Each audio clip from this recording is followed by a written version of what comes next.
Educação, academia e ensino superior. Ponto e vírgula. Semanalmente na RUC.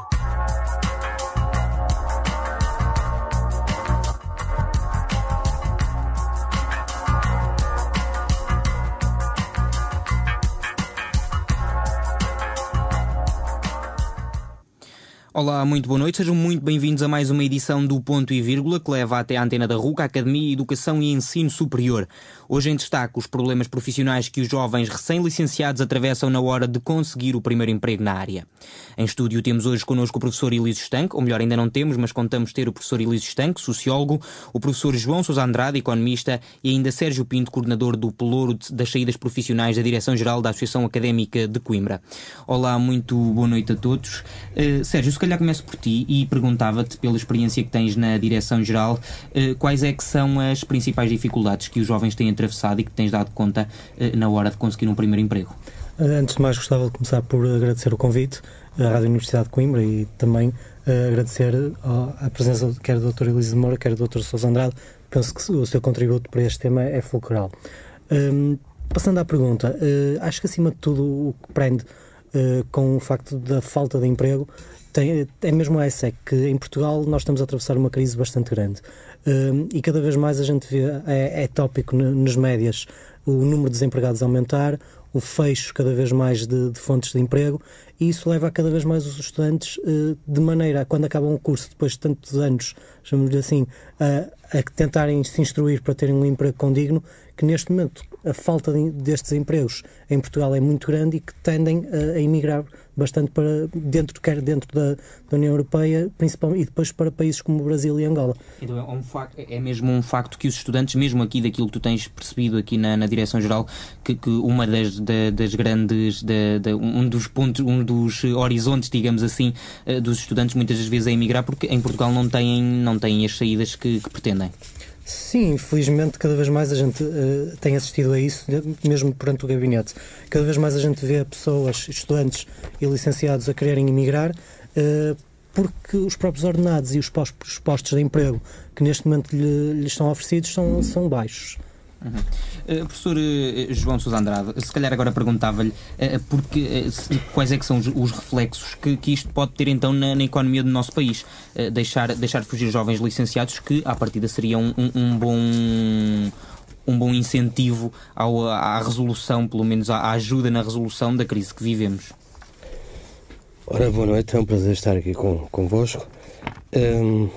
De um certo ponto de vista, visto desse lado, obviamente sim, porque por cada desempregado há uma perda de produto, há uma perda de bem-estar. Portanto, não só com os licenciados, mas com todos, não? O desemprego representa isso mesmo. Mas se por um lado os desempregados, aliás, se calhar para a economia não será assim tão mau que muitos desses jovens saiam do país, uma vez que se estiverem cá estão desempregados e estão a trazer custos ao Estado, estão por exemplo, em subsídios de desemprego, Se estiverem, e normalmente esses jovens não os têm, ainda não chegaram a essa fase. E portanto, por aí não, mas por outro lado há um certo mal-estar que resulta, não é, da presença desses jovens. Mas eu gostaria de... aqui o meu colega falou, Sérgio Pinto falou da questão da falta de crescimento. Eu julgo que nós, nesta altura, nós acabamos por ter algumas tendências, e não são esta da questão do desemprego. Porque nós temos também uma situação que resultou em todos os países, e os países que se chamavam socialistas foram os primeiros a conhecer isto, ou seja, eles passaram por uma fase que nós estamos agora a conhecer. E que fase foi essa? Foi uma fase de grande crescimento na formação de jovens. Os jovens obtinham graus, portanto, de formação do ensino superior, licenciaturas, mestrados, doutoramentos, e esse desenvolvimento e esse desafogo das próprias famílias, que felizmente conduziu a isso, não tinha correspondência com a própria evolução da economia. Ora, nem há nada do ponto de vista natural que assim obrigue, porque são duas coisas de natureza diferente, não é verdade? Uma é o comportamento da economia, que pode depois vir buscar a estes jovens, não é? Pode empregá-los e pode aumentar a produção, mas logo à partida não há nada que obrigue a que se faça esse ajustamento. Por isso é que as pessoas, quando iam, ainda hoje, quando vão a Cuba, podem ir de táxi e o taxista tem um curso superior ou até tem um mestrado ou doutoramento. E nos outros países, nos países do leste, encontramos a mesma situação. Licenciados, ou com mestrado, com doutoramentos, a serem fiéis a armazém. Depois até chegam a Portugal, muitos deles, e não têm sequer capacidade, equivalências para trabalhar na área. Na altura da imigração, nós conhecemos isso. Ou seja, isto levou nesses países a um grande descontentamento que foi aliado a uma situação que era da ausência de liberdades políticas e teve as consequências que teve. Mas eu quero chamar a atenção é que nós estamos a passar por essa fase, ou seja, por uma fase em que é difícil para os jovens, porque há de facto uma oferta, por razões que têm a ver com o bem-estar e com o crescimento anterior da economia, com uma oferta superior à procura. Logo por aí seria complicado, seria uma fase, eu diria, normal, passarmos por essa fase. Eu com isto não estou a dizer que há licenciados, nem mestres, nem doutores a mais, né? Nem doutorados a mais. Mas esta fase foi uma fase que todos passaram. Depois, há uma outra fase também na educação de desafogo ainda das famílias e de um certo aumento da própria produção na questão dos serviços e de consumo também de bens culturais. Há depois uma outra fase, há também uma fase em que há um certo desajustamento, ou seja, a formação, muitas vezes preferida por alguns jovens, que não passaram as dificuldades dos pais, acaba por ir por atividades que são mais próximas do lazer. Há uma formação virada para esses serviços. Eu diria que são as ciências sociais em geral, as humanidades e as artes, em que se procuram cursos de música, toda uma série de cursos e de atividades. Mas que não fazem sentido no ensino superior? Não, fazem todo o sentido. O que eu estou a dizer é que isso é em fases da sociedade, com rendimentos mais elevados, em que os jovens procuram esses cursos, o que não acontecia em Portugal no passado, não é? Portanto, aqui também há uma alteração da própria formação, da estrutura da formação. Saídas profissionais. Portanto, é natural um certo desajustamento por estas duas razões, não é? Agora, a situação complica-se porque a economia não cresce desde 2002. Se quisermos ser rigorosos, vamos a 1998. Mas 2002 é de certeza. Ora, como a economia não cresce, não é? Não há empregos e, portanto, esses jovens vão sofrer, não é? A falta, portanto, de procura para as suas formações. Mas o que é melhor para o país? Ter jovens que não estão a trabalhar na área ou que não estão a trabalhar de todo, também não têm encargos com esses jovens, porque, como diria há pouco, ainda não trabalharam sequer para terem direito ao subsídio de desemprego ou algo equivalente. É melhor para o país ter esses jovens cá dentro ou então tê-los lá fora a exercer a área para a qual estão licenciados? Essa pergunta tem uma resposta óbvia. É melhor tê-los cá dentro, aqueles que quiserem, em termos de respeito pela liberdade individual, tê-los cá dentro a trabalharem, até porque, eu quero dizer, imaginemos um jovem que fez uma formação numa das diferentes áreas das artes ou até da música. E esse jovem, se for trabalhar, mas não tiver uma ligação direta à sua formação, esse jovem tem um capital humano que é importante e que de certeza que vai ser aproveitado na sua própria atividade de produção, onde ele estiver empregado, mesmo que não tenha uma ligação direta. Bom, a menos que seja um trabalho de uma simplicidade tal que não seja possível a inovação ou a imaginação. Portanto, essa formação é boa, era bom que eles tivessem um emprego. E eu também gostaria depois, mas lá mais para a frente, sobre o aspecto da questão do emprego dos jovens. Mas, repare, tudo isto se complica com o crescimento, não é? Agora, eu também gostava de dizer que, em primeiro lugar, há aqui um aspecto que é social, perda de bem-estar, jovens empregados. Há aqui um aspecto que é benéfico, os jovens poderem ir para o estrangeiro, não porque eu ou você os empurramos a irem, ou governantes os empurraram a ir, mas porque eles decidiram ir, não é? Porque, repare, ao mesmo tempo, os jovens que imigram, tal como os antigos imigrantes, estamos agora na chamada terceira vaga da imigração, são uma apresentação, são um cartão de visita, são embaixadores portugueses. E isso tem importância em termos de feedback e de imagem que dão da sociedade portuguesa. Hein? Não podemos também esquecer isto. Hein? Mas isto não significa que eu esteja a defender que se vão embora, que não estão cá a fazer nada. Não, vamos então conhecer agora a opinião do professor Elísio Estanco. Olá, muito boa noite também. Professor, é de facto a melhor opção os jovens saírem de Portugal se não encontrarem logo o seu emprego aqui? Ora, boa noite. Também agradeço o convite por estar aqui. A estas horas sempre espero que haja uma audiência um bocadinho maior do que às 9 da madrugada, às 9 da manhã. Habitualmente.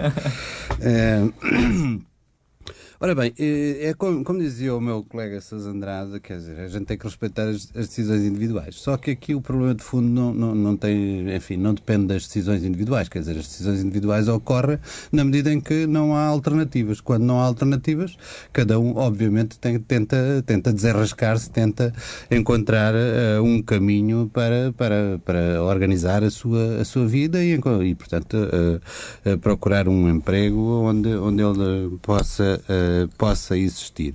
Obviamente que eu acho que a questão da imigração, a saída de um país para o outro, sempre foi e continua a ser uma opção sempre muito custosa e muito dolorosa. E, portanto, as pessoas não imigram, a não ser aqueles casos, digamos, de quadros superiores, altamente disputados, altamente procurados, que as multinacionais andam atrás deles, etc, etc. Aí sim, trata-se mais de opções do que outra coisa. Mas no caso de um primeiro emprego, por exemplo, mesmo falando de licenciados, é sempre uma opção relativamente arriscada, quer dizer, é um salto no desconhecido, não é? E, portanto, mas obviamente teremos que respeitar aqueles que, por opção, preferirem procurar emprego noutras paragens.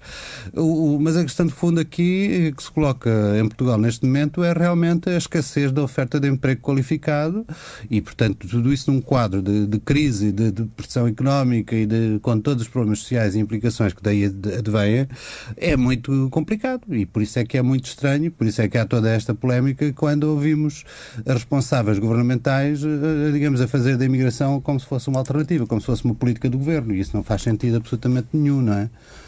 Mas será que também há falta de emprego qualificado? Porque há demasiadas pessoas a procurarem esse emprego qualificado, porque também há universidades a mais e porque dão demasiados cursos e porque têm demasiadas vagas. Será que é este o problema?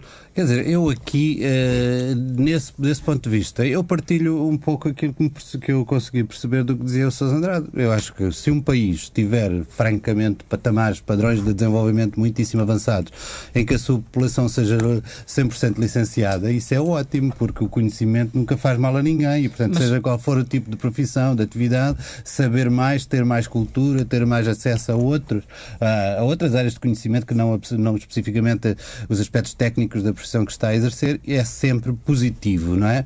Mas a questão aqui em Portugal, portanto, é de outra natureza. É claro que a oferta aumentou muitíssimo e, felizmente, quer dizer que o sistema de educação nacional a nível, enfim, do ensino superior e todos os outros níveis melhorou imenso, alargou-se imenso e absorveu, portanto, camadas sociais que antigamente estavam praticamente excluídas de aceder à universidade. Isso é positivo em si.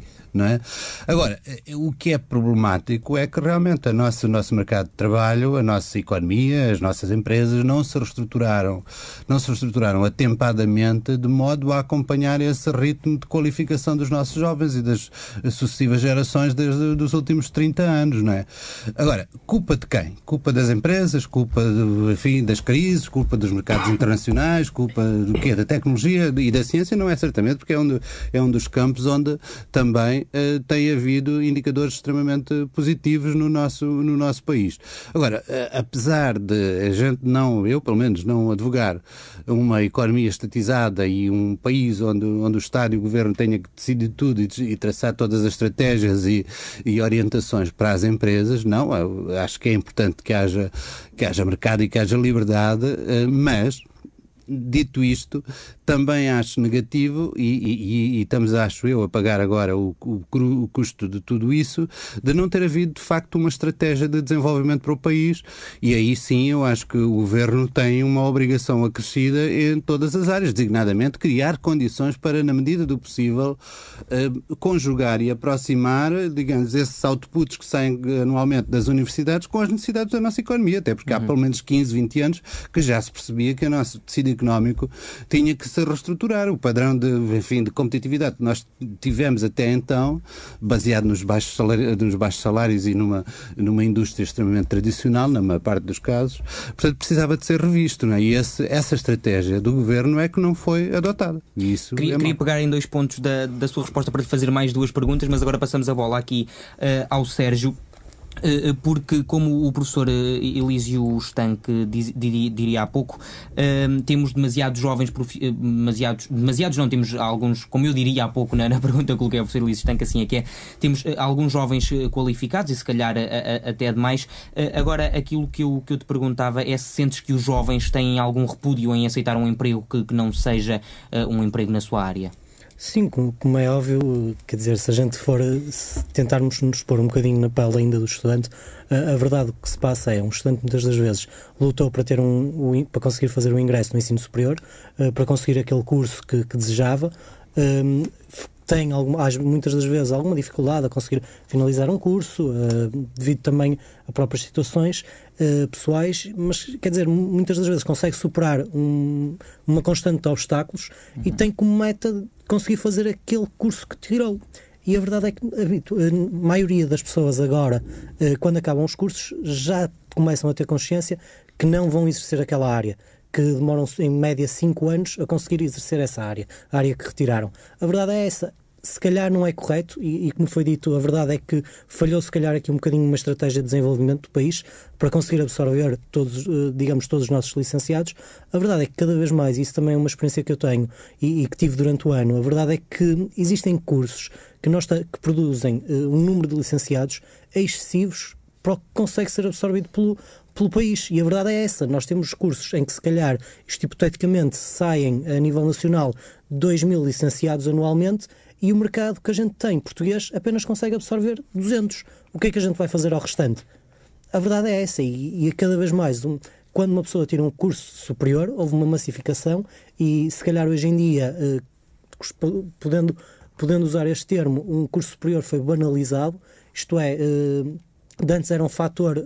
E já é mais fácil aceder à universidade, exatamente. E o facto de, se calhar, se a gente olhar... E estão aqui ambas as pessoas que certamente se lembram disso. Se calhar, se a gente olhar o que se passava nos tempos dos nossos pais, há 20, 30 anos atrás, o ter um curso de ensino superior era quase basicamente uma entrada no mercado de trabalho, era condigno, era algo que nos garantia ter futuro. Hoje em dia a verdade é que não há. Isto é, uma pessoa tira o curso de ensino superior, ok, mas é preciso mais, isso já se tornou banal e acaba por ter de enverdar por outros cursos, por outros trabalhos. Se calhar agora dirigi uma pergunta aos 3, que é esta, pegando aqui na resposta do Sérgio, que é se calhar os cursos produzem mais do que o país está preparado para receber.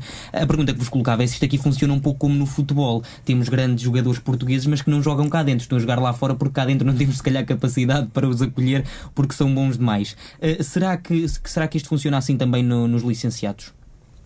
Professor, se calhar começava por si, professor Sousa Andrade. Bom, e eu até voltava àquilo que o Elísio disse há pouco.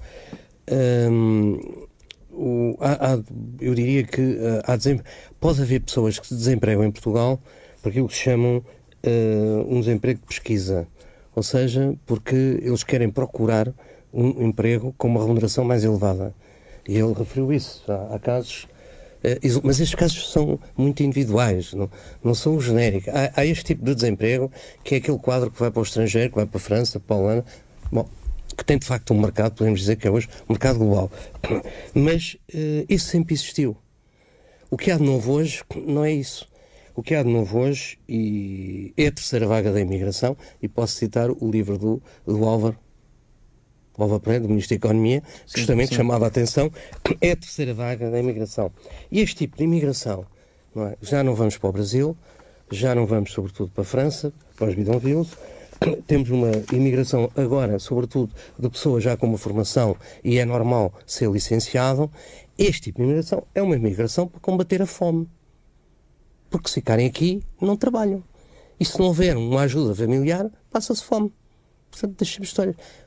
O outro tipo de imigração que não este pesquisa é porque senão não há trabalho. Não havendo trabalho, há fome.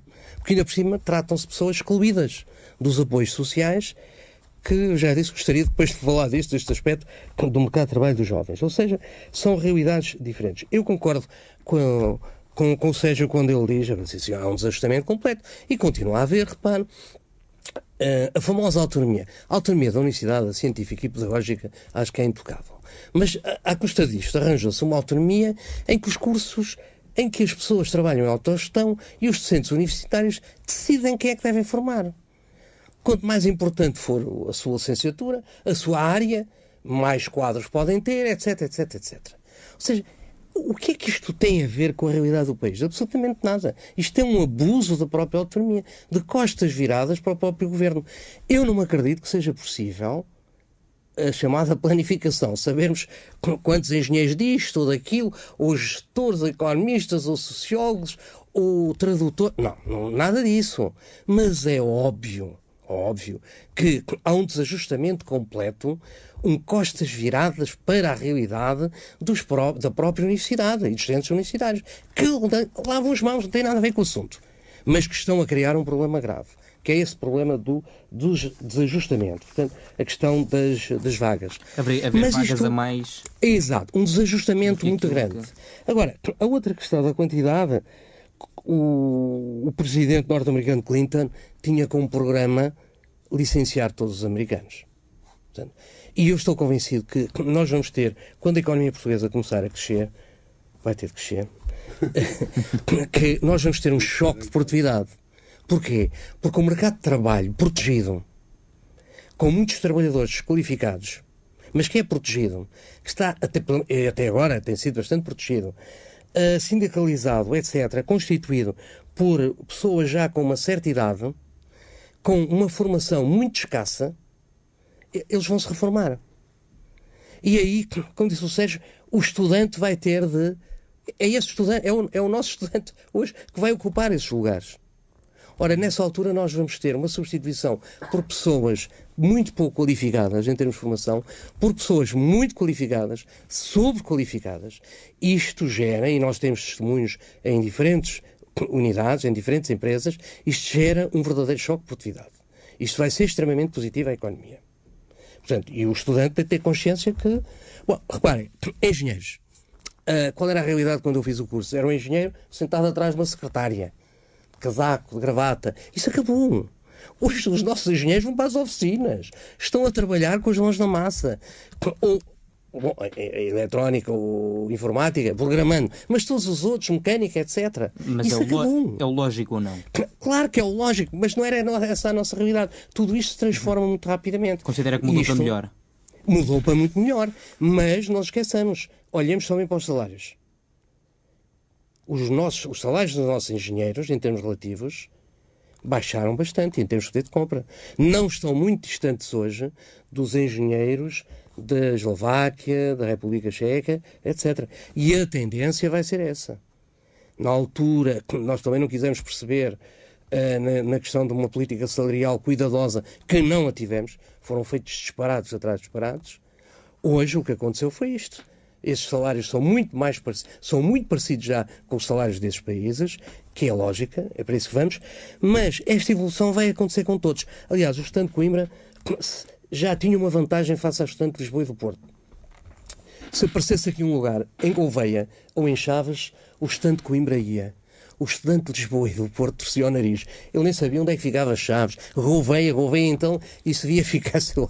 Não há uma senhora aí num programa televisivo também que manda assim mostra um grande desconhecimento, mas olha que o estudante de Lisboa e Porto não mostra esse desconhecimento, mas o quê? Mas isso é uma terra, ninguém sabe o deserto, isso não há nada. E não vai. E o estudante de Coimbra não. E nós temos essa experiência. Não é? Aliás, essa foi uma vantagem também das outras universidades que foram criadas, ou seja, podermos ter um interior com licenciados. Sobrequalificados, está bem. Essa será então outra questão também. Agora, se calhar, dirigir a mesma questão ao professor Elísio Estanque. Neste âmbito. Vamos ver. Eu acho que tudo isso que foi dito é verdade, mas há outras dimensões que importa também dar alguma atenção. Eu penso que há as lógicas corporativas do costume que existem um pouco em todos os setores, existem também na universidade naturalmente, e aí há uma contraparte, digamos assim, da responsabilidade das próprias universidades. Nós tivemos a oportunidade de fazer reformas e de pensar no papel da universidade no seu conjunto, e nomeadamente das universidades públicas para o desenvolvimento do país, inclusive muito antes de ter que acontecer a chamada reforma de Bolonha. E não o fizemos, infelizmente, e eu penso que isso é negativo. Porque se o tivéssemos feito, porventura, também hoje, mesmo neste contexto de crise que estamos a viver, talvez as nossas universidades estivessem a ter um protagonismo que de facto não estão a ter.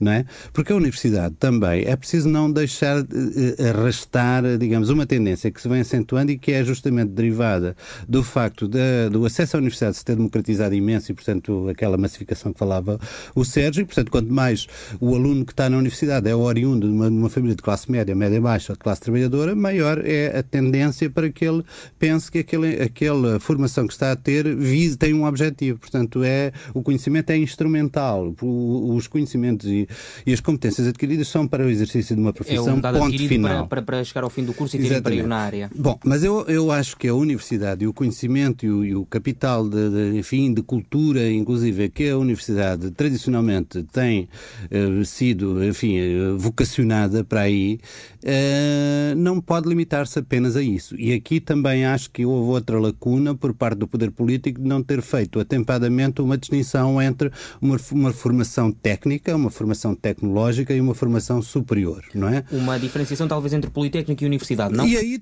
sim, diferenciação mais clara entre Politécnico e Universidade, e aí sim que se tivesse pensado em devido tempo quais é que eram as principais carências no campo profissional, no campo empresarial, no campo tecnológico, etc.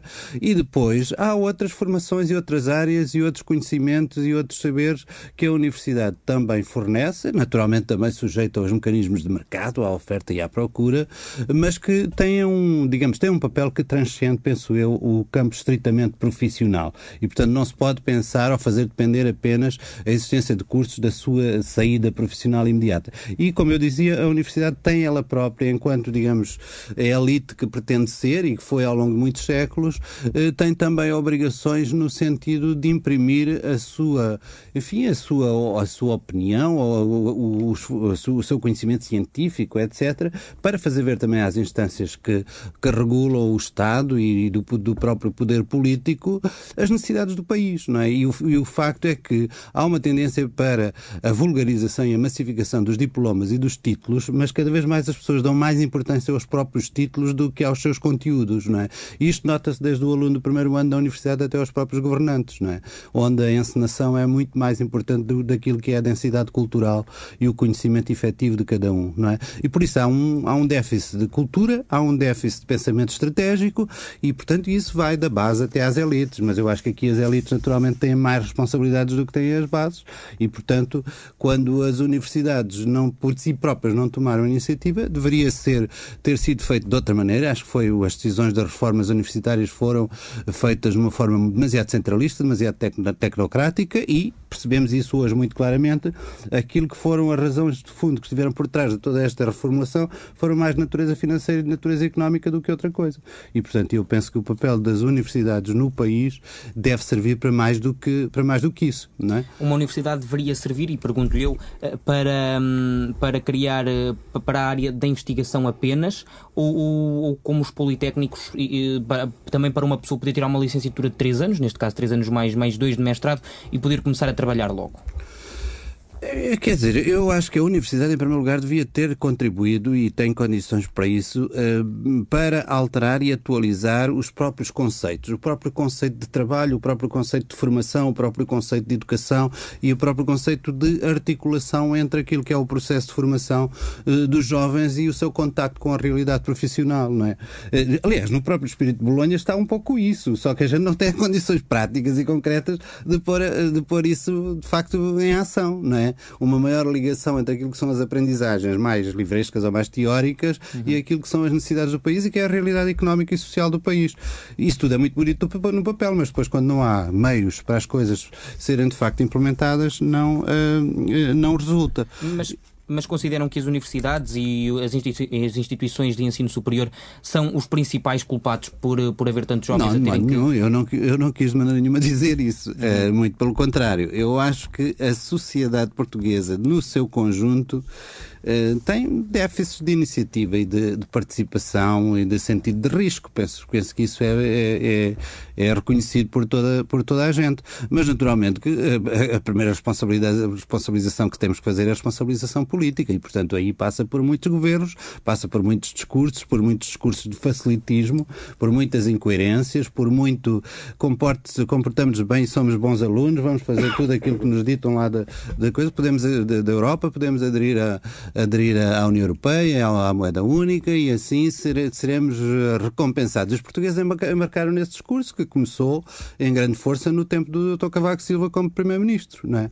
Embarcámos nesse discurso e, portanto, deu-se todo o gás às instituições financeiras, deu-se todo o gás à economia financeira, secundarizou-se a economia real, desinvestiu-se do país e não se prestou, de facto, a devida atenção à reestruturação no campo produtivo que era necessário ter sido adotado naquela altura e, porventura, que houve prioridades também muito, muito erradas, não é? Sérgio, há pouco o professor Sousa Andrade falava em Gouveia, que os estudantes de Lisboa se calhar nem saberiam onde é que ficava Gouveia aqui há uns anos.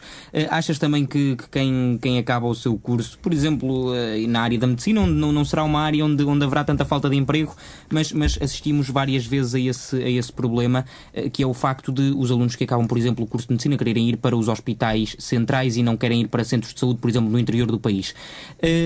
Será que isso acontece também nas outras áreas em que os estudantes também não se querem sujeitar ao interior do país? Antes de mais, acho que a grande vantagem de Coimbra é o facto de que Coimbra, se calhar, de maneira geográfica, acaba por ter muitos estudantes que não são residentes em Coimbra, isto é, que se deslocaram de propósito para Coimbra para tirar o seu curso superior. E isto é um fator que acaba por ser bastante diferente, quer de Porto, quer de Lisboa. Porquê? A maioria dos estudantes do Porto e de Lisboa são residentes nessas cidades.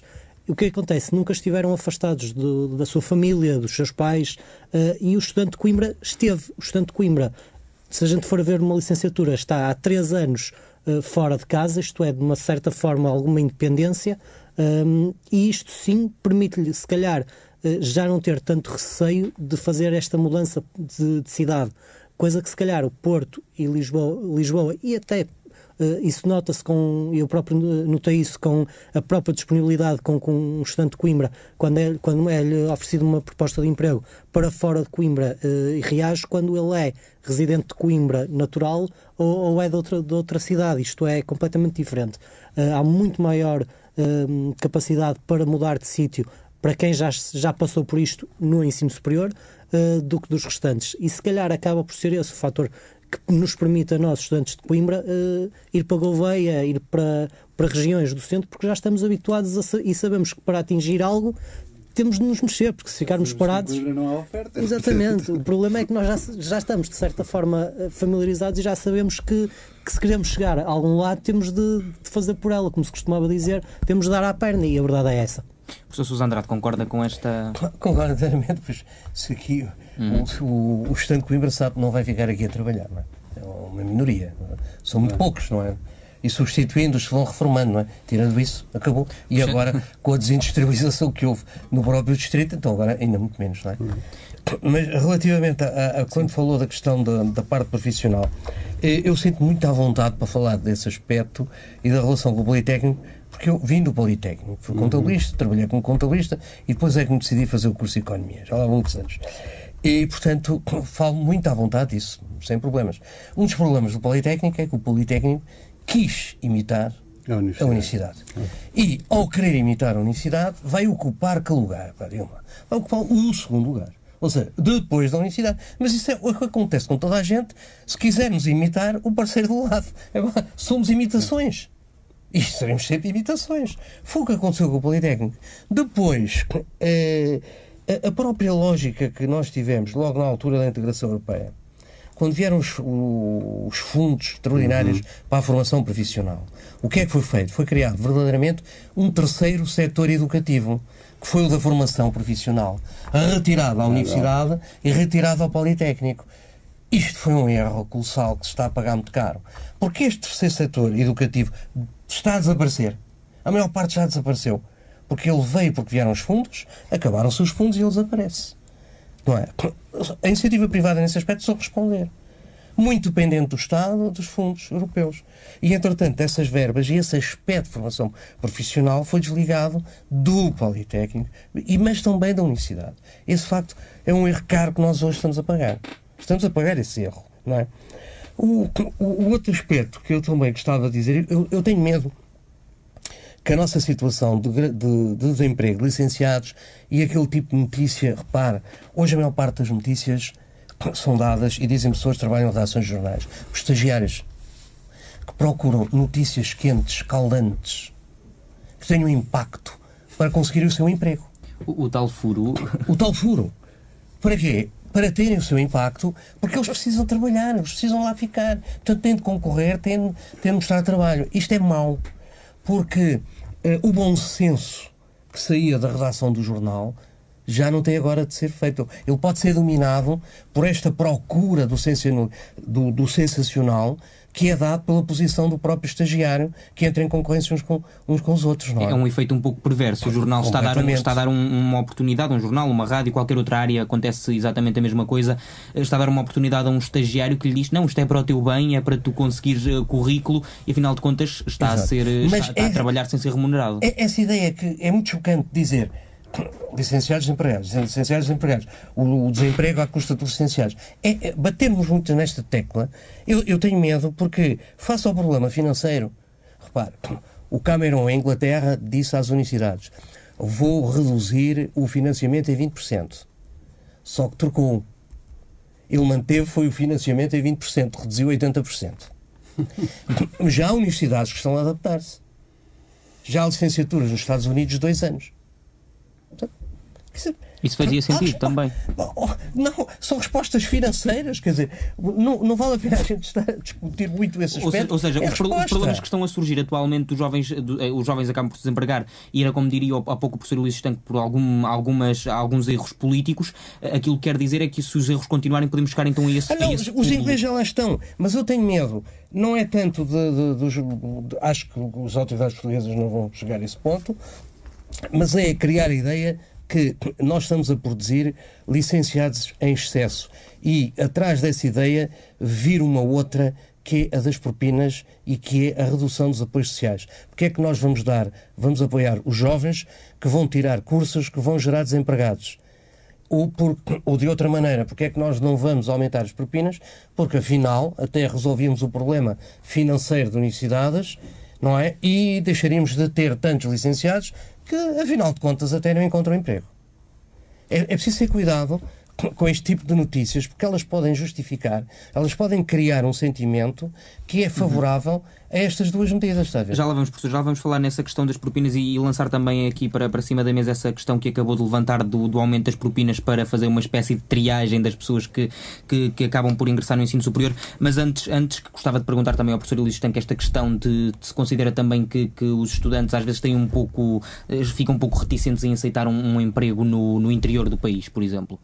E que os pode levar então a ficarem sempre durante mais algum tempo. Eu penso que isso é cada vez menos assim, quer dizer, porque a necessidade obriga a que as pessoas comecem a aceitar qualquer oferta de emprego, e esta questão também dos estudantes da Universidade de Coimbra. Da Universidade de Coimbra, eu penso que tem a ver um pouco com o que foi dito, mas tem também a ver com a própria localização da Universidade de Coimbra e, portanto, a localização geográfica de onde são oriundos a maioria dos estudantes da Universidade de Coimbra, que são da região centro, não é? E, por outro lado, também aquilo que foi referido, quer dizer, criou-se muito a ideia que é real, mas ao mesmo tempo também é talvez exagerada e fictícia, que é a ideia de que só há empregos em Lisboa e, portanto, quem está em Lisboa não tem que sair daqui, quer dizer, nem sequer lhes passa pela cabeça, porque o lisboeta típico de facto é megalómano e pensa que o mundo acaba ali.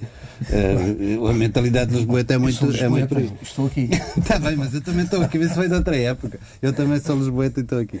Mas é muito por aí. Agora, eu acho que de facto os jovens começam a perceber que têm que arriscar e, portanto, começam a estar mais disponíveis para se deslocarem para outras paragens.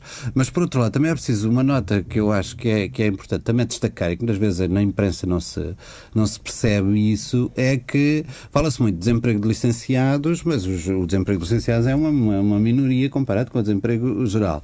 Por outro lado, também em termos de... E esse é outro aspecto que eu também gostava de falar, não sei se ainda haverá depois mais tempo, mas que é a questão da precariedade, não é?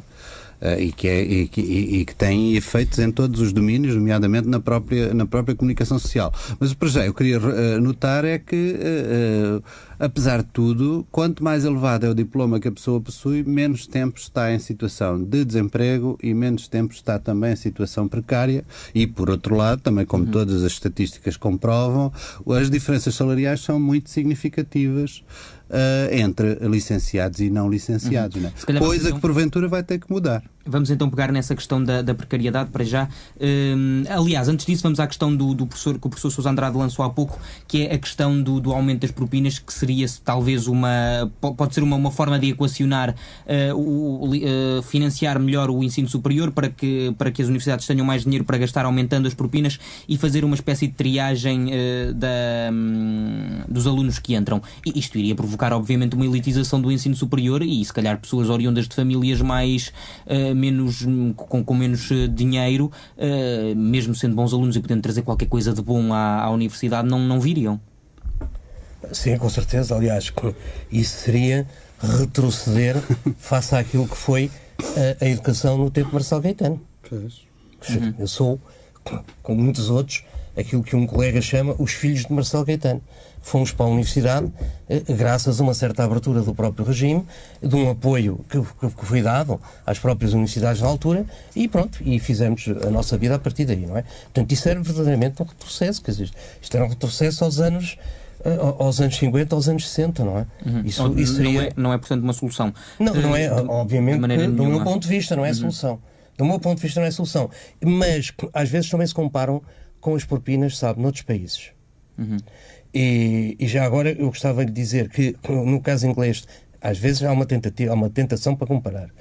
No caso inglês, são empresas, a junta de freguesia, o equivalente à junta de freguesia, à Câmara Municipal, a junta distrital, andaria tudo a dar dinheiro para bolsas de estudo. São muito poucos os estudantes que em Inglaterra pagam mesmo, só fulanos, de facto, oriundos de famílias muito ricas, abastadas, os outros estudantes são apoiados. Porque há uma intervenção da sociedade a nível civil e a nível político também, por estas instituições, que compensam, não é, a outra questão, que é a das transferências de verbas para as universidades. A nossa situação é completamente diferente. Se você for pedir aqui à Junta de Freguesia dos Olivais, ele pergunta se você lá vai oferecer alguma coisa. Não é pedir alguma coisa. Se temos uma família grande para depois poder votar.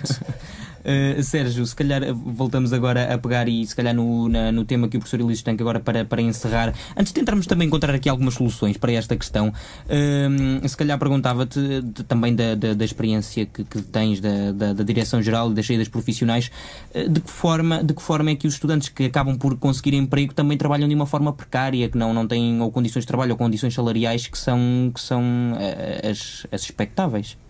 Acho que, acima de tudo, a gente tem que ter em conta também o que é expectável.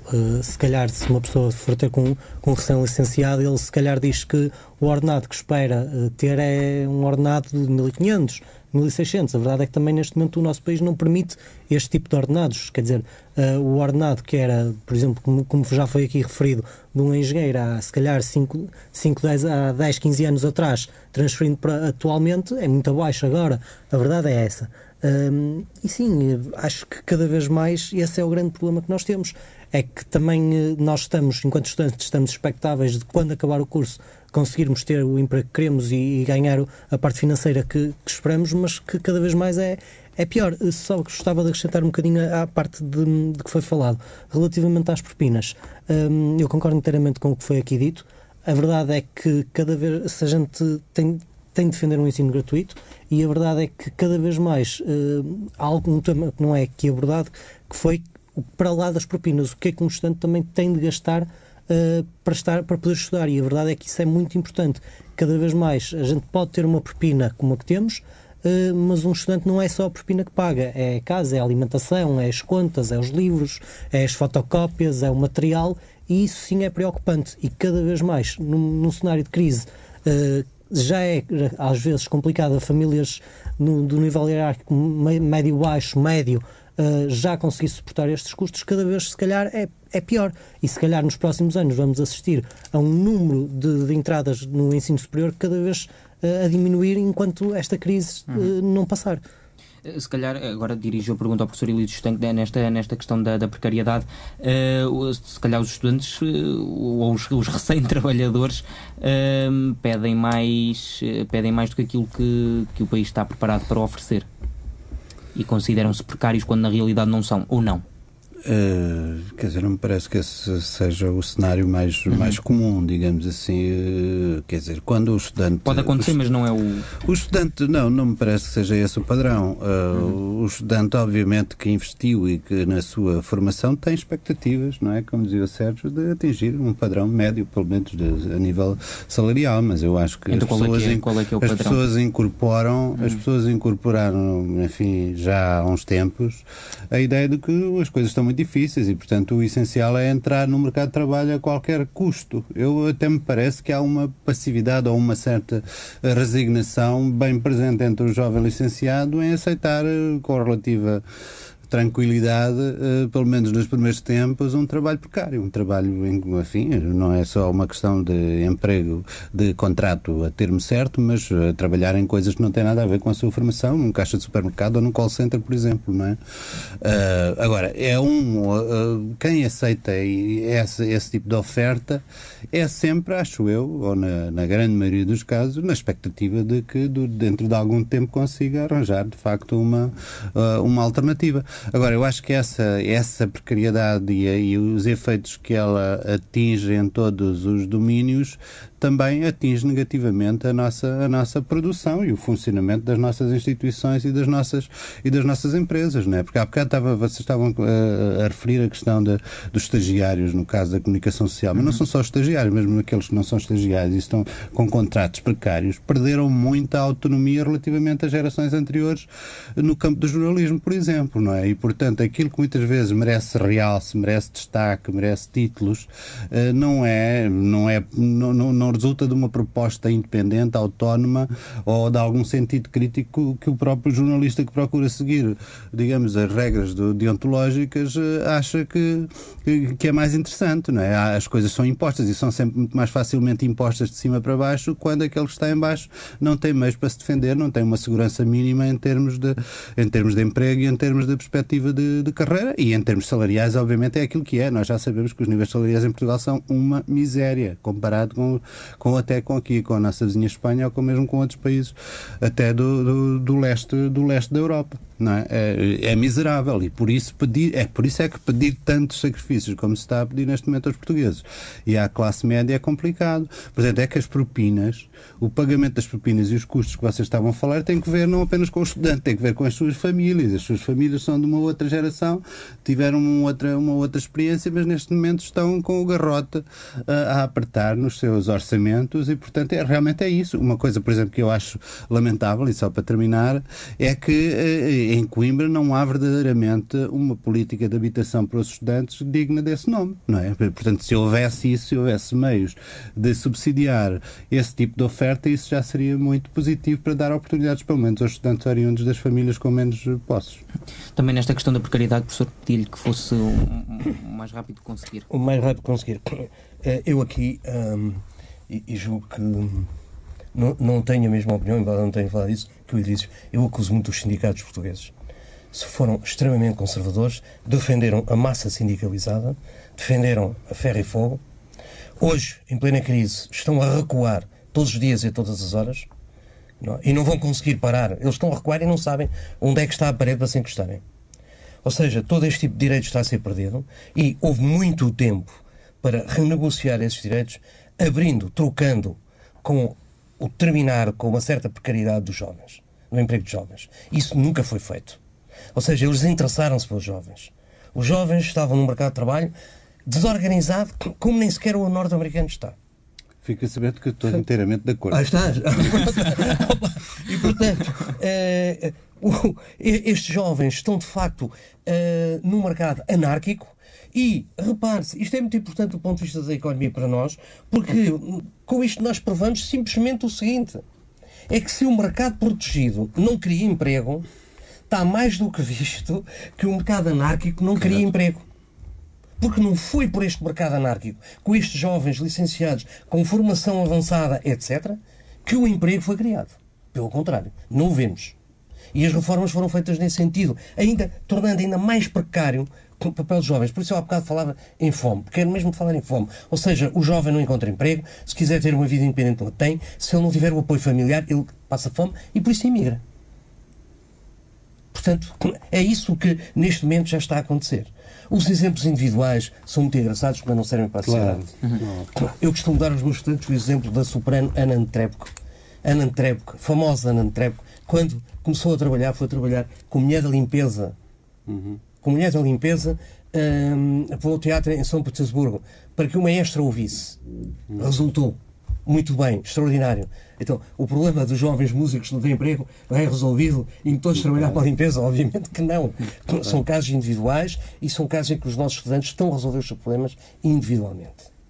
É de uma grande tristeza que não haja planos para nós ajudarmos os países lusófonos com a formação de professores. Exatamente. Em vez do Sr. Primeiro-Ministro andar a dizer eles que vão para lá emigrar, não. Competia ele fazer aquilo que os norte-americanos fizeram uns anos atrás com o ensino da matemática dos Estados Unidos e dos alemães. Foi organizar a nível dos Estados e depois fazer a proposta aos professores. Quem é que quer ir?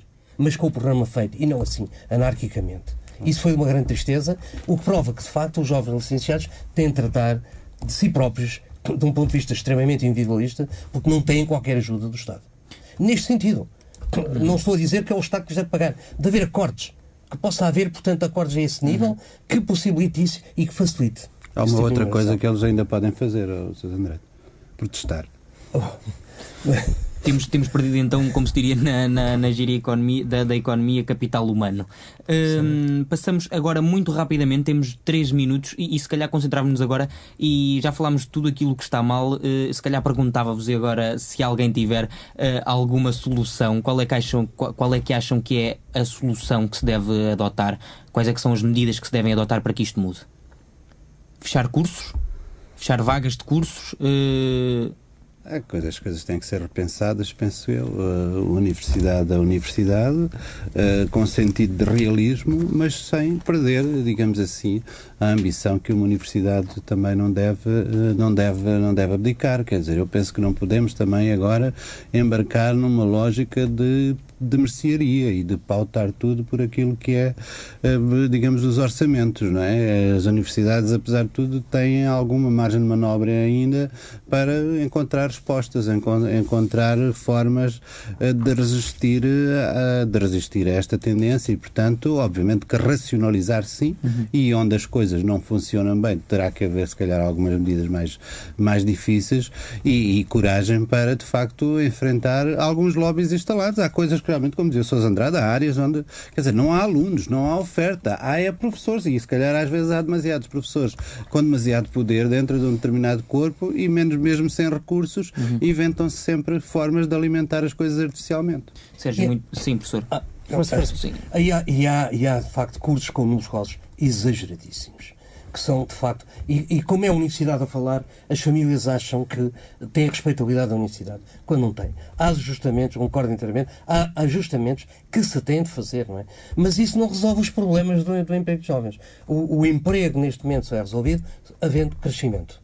Se não houver crescimento, o Serviço Nacional de Saúde, pois vai à vela, desaparece. Não temos condições para isso. As pensões desaparecem. Portanto, é com o crescimento que a gente tem de resolver esse problema. Os outros são aspectos... Este é um aspecto muito importante, é microeconómico. Que há desajustamentos claros, gravíssimos e que geram desemprego. É verdade, sim, senhora. Agora, é só o crescimento muito rapidamente. Muito rapidamente, é só para dizer que há falta de aproveitamento e canalização daquilo que é o potencial de inovação científica e tecnológica que também existe um pouco por todo o país e que é esbanjado. Sérgio, mesmo para concluir também muito rapidamente, estamos a 1 minuto de terminar. Sim, eu não tenho muito mais a acrescentar, concordo perfeitamente. Acho que sim, deve-se ser feita uma racionalização do nosso sistema de ensino, deve-se ter em conta aquilo que o mercado absorve. Sim, mas também não podemos elitizar, isto é, embora a gente não pode simplesmente fechar cursos porque não há emprego, quer dizer, e estamos a basicamente cortarmos aquilo que é o objetivo das universidades, que é produzir conhecimento. Se nós estamos a cortar um curso por apenas não haver mercado de emprego, quer dizer, estamos a cortar conhecimento e eu penso que essa não deve ser sem sombra de dúvida a fórmula de resolução disto. Ok, muito obrigado aos três pela presença aqui no Ponto e Vírgula, professor Elísio Estanque, professor João Sousa Andrade e Sérgio Pinto. Muito obrigado aos três por terem estado presentes hoje aqui no Ponto e Vírgula.